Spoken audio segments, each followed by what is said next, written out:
It's about time to start, ladies. Ready? Let's go now. Our debate is about euthanasia. And euthanasia is a Greek term that means good death. And it's really basically about having the right to die, having the right to choose, you know, what how you will end your life if you're, you know, sick or have, you know, some terminal illness. So our argument is going to be that euthanasia provides a way to relieve extreme pain. It provides a way of relief when a person feels they have a low quality of life. It frees up medical funds to be able to treat other people who have a chance of recovering. And then the most important thing is just about having the freedom of choice, because we live in a country where we are big on being able to exercise our rights. So I believe that a person has the right, if they go to their physician and say, you're saying I have 6 months to live, I don't want to live in this condition, then I should be able to go to that physician and get the assistance that I need. Okay. You open the floor, you ready? Yeah. Yeah. Okay. So the problem with saying the right to die is that that's not a right that we have as human beings. You don't have the right to die. That's not anywhere in the Constitution. So that's a fallacy there. The law has widely rejected motions to allow this right to be amended to the Constitution. So we see that that's going to be a first hole that we have in the case. Now you mentioned suffering patients. How can we accurately gauge what is suffering? You know, we have fought for a very long time to try to figure out, can animals feel pain? Can people feel, you know, what is the gauge? When we go to the hospital, we understand how antiquated it is now. Your pain, how much pain do you have on a scale of 1 to 10? Well, that's not an accurate measure of how we can truly see someone suffering. So we see that that's another issue here. And then finally, a low quality of life was your last argument on the first half of your speech.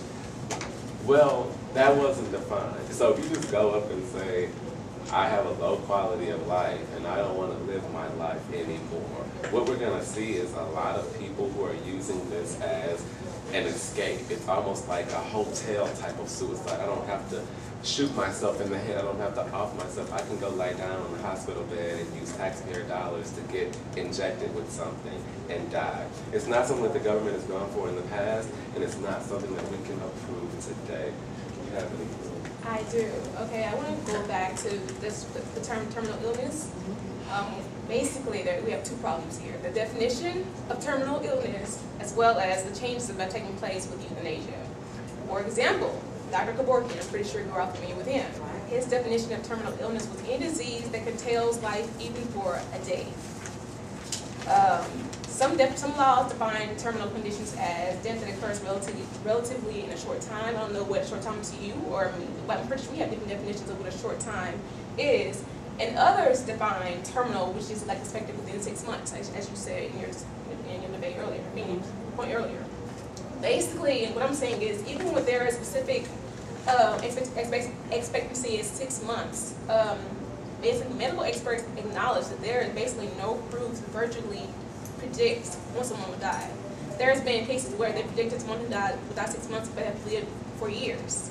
So with that being said, like, how can we sit there and say, okay, your condition basically saying like you're gonna die within 6 months. Are you okay with saying, okay, I'm gonna believe this man and this man who basically there's no proof that I'm gonna die within 6 months, but this is my doctor, he said I'm gonna die within 6 months. I'm gonna go ahead and go with euthanasia over basically my life and put my life within his hands. I'm sorry. But see, here's the thing. Okay, there are 3 states in the United States that allow this process to happen. That's Washington, Oregon, and Montana. Okay, in Oregon, for what you were saying about, you know, who's to say, they are. If a person requests this because they have been, you know, terminally ill, then their physician, they have to get the written, you know, evaluation and everything from their physician. Then they have to get another physician, is, you know, getting a second opinion. Okay, so they can't just go like with Dr. Kevorkian. You know, he didn't, most cases, I don't think there was any other evaluations. It was just, he felt that that person had the right to make that decision. So here's where the safeguards have been put in. In the state of Oregon, they say you have to get a second opinion. Okay, and then they also put that person, that they can request that this person have a psych eval. So you can see if, you know, what's going on with them psychologically. So it's not that, you know, that your person just walk up willy-nilly saying, hey, you know what, I think I want to end my life today. It's not that simple. And so one of the things that, here's some things they said. You have to be age 18 to even consider this. You have to be 18 to even talk about this. Okay, and then they diagnosed with terminal illness that would lead to death within 6 months. And then you clarify another 6 months. Right. But yes. And then they have to have 2 written requests. They have to do this in writing with these physicians. And the 2 written requests have to be done within, you know, a 15-day span to give them the chance to really think about, you know, what they're talking about doing here. Okay, and then you have to have these things signed by 2 witnesses? A family member, and of course, physicians to sign it. And Right. along with that, Oregon passed the Death with Dignity Act within 2008, to where it give citizens the right to